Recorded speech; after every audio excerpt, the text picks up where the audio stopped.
miss me? Welcome to the Time Treadmill. I'm Ron, and these are my sweaty thoughts about Doctor Who.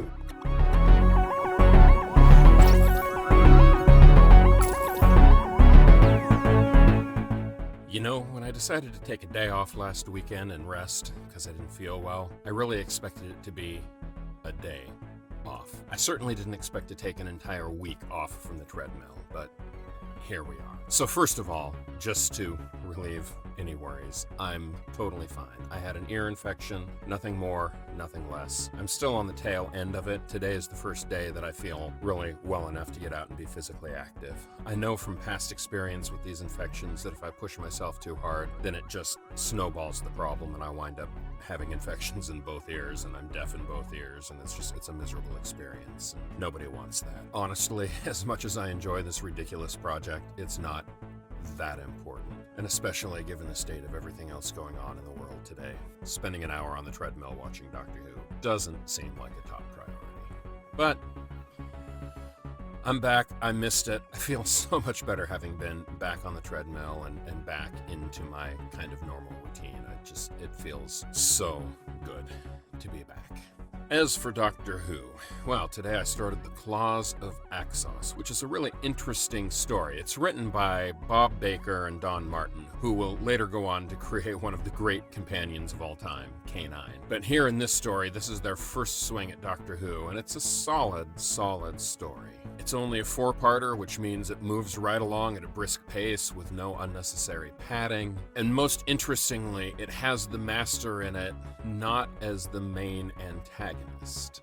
I will grant you he's colluding with the Axons, but he's doing so because apparently at some point after he fled Earth in his TARDIS, he was captured by the Axons and held prisoner, and in order to gain his release, he's promised them the Earth in order to get his TARDIS back and regain his freedom. As for the Axons themselves, your typical Trojan horse alien invasion. They come to Earth saying they're in terrible trouble, they need the help of the Earth in exchange for existence. They'll offer bountiful gifts of unlimited energy and unlimited food, and of course in 72 hours they're going to completely destroy the Earth and kill everyone and mine the Earth for all of its minerals and blah blah blah. The usual.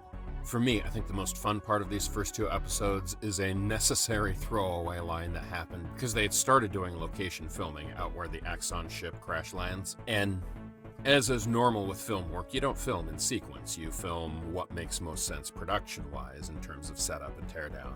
And unfortunately, between the time they filmed some of the scenes and some of the others, there was a freak snowstorm. And so some of the film has nice blue skies, clear land, and some of the other film has very obviously snow on the ground. And so to cover for that, early on they toss in a throwaway comment about freak weather conditions caused by the arrival of the spaceship. So, snow on the ground? No problem. Freak weather conditions? Done. I love science fiction writing. You can wave your hands and everything is fine.